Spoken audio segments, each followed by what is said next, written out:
ہم نے گزشتہ حصے میں عرض کیا کہ ہمارے بچے انسانی بیج کی طرح ہیں اور ہم ان کے وجود کے باغبان ہیں۔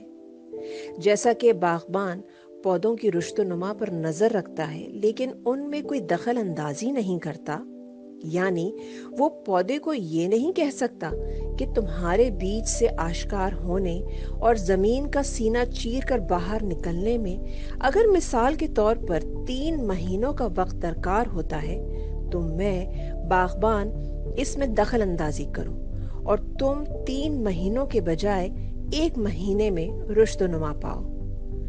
کیا باغبان یہ کام کر سکتا ہے؟ نہیں۔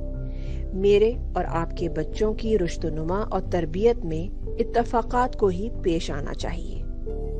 میں اپنے بچے کے وجود کی باغبان کے طور پر اس کی تربیت پر مکمل نظر رکھتی ہوں۔ میرے لیے یہ اہم ہے کہ اس کی تربیت درست انجام پائے اور صحیح ہو۔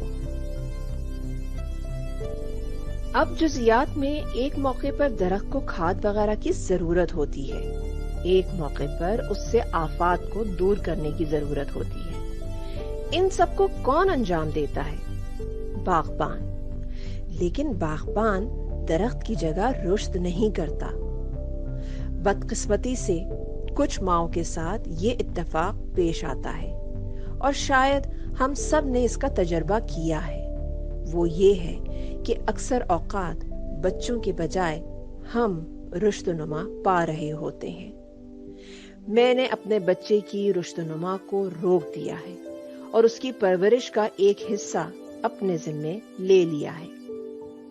مثال کے طور پر بچے کے کھانے پینے، پہننے اور اپنے اطراف کو کشف کرنے کا طریقہ و سلیقہ 1، 2 یا 3 سال میں حاصل ہوتا ہے، لیکن اکثر اوقات مجھ میں اس کا حوصلہ نہیں، یا میرے پاس وقت نہیں، یا مجھ میں جسمانی طور پر بالکل توانائی نہیں۔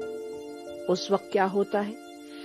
جس چیز میں میرے بچے کے لیے جو معمہ یا پہیلی حل ہونی تھی، میں نے اسے حل کر دیا اور لاشعوری طور پر اس کے بجائے میں نے رشد و نما پائی۔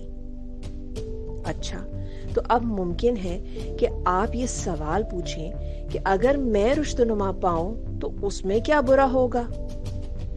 میرے بچے کو پہلے 7 سال کے دوران کچھ امتحان دینے چاہیے، کچھ خطائیں کرنی چاہیے تاکہ وہ تجربہ حاصل کرے۔ ٹھیک ہے؟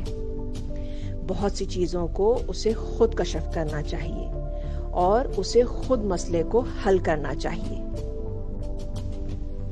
لیکن اب جو اتفاق پیش آیا ہے وہ یہ ہے کہ دوسرے 7 سالوں میں بہت سی باتوں میں اگر ماں کسی مسئلے کو 3 بار، 4 بار یا اس سے زیادہ مرتبہ نہ بتائے تو اس بچے میں احساس ذمہ داری پیدا نہیں ہوگا، حتیٰ اگر وہ بچہ اندرونی طور پر اس کام کو لے کر بے چین ہو، درس کی وجہ سے یا اپنے ہوم ورک کی وجہ سے یا کسی بھی چیز کی وجہ سے۔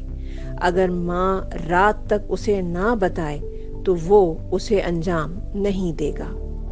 آخری وقت میں بچے سے کہوں گی کہ بیٹا تم نے فلاں کام کر لیا تھا، وہ کہے گا کہ نہیں ماں، آپ نے مجھ سے کہا ہی نہیں تھا۔ اس نے وہ کام انجام نہیں دیا چونکہ اس کی ماں نے اسے نہیں کہا تھا۔ اس بچے کے کان اس بات کے عادی ہو گئے ہیں اور جب تک اس کی ماں نہیں بولے گی وہ اپنے کام کے لیے نہیں جائے گا اور اپنی ذمہ داری کو ادا نہیں کرے گا۔ البتہ چونکہ بچہ ہماری زندگی کا ایک جزو ہے، لہٰذا طبعی طور پر ہمارے اور باغبان کے کام میں فرق ہے۔ ہم بچے کی نیچر میں بالکل دخل اندازی نہیں کرتے، لیکن ہماری نظر رکھنے کا یہ معنی نہیں ہے کہ ہم صرف باہر سے ہی دیکھیں اور ہاتھ پر ہاتھ دھرے بیٹھے رہیں۔ جیسا کہ باغبان زمینہ ہموار کرتا ہے اور بہت سے موقع پر پودوں کو کھاد ڈالتا ہے، جب وہ دیکھتا ہے کہ پودے کمزور ہو گئے ہیں، اسے مدد کی ضرورت ہے، تو وہ اس کے ساتھ لکڑی رکھ دیتا ہے اور کام کے پہلوؤں کا جائزہ لیتا ہے۔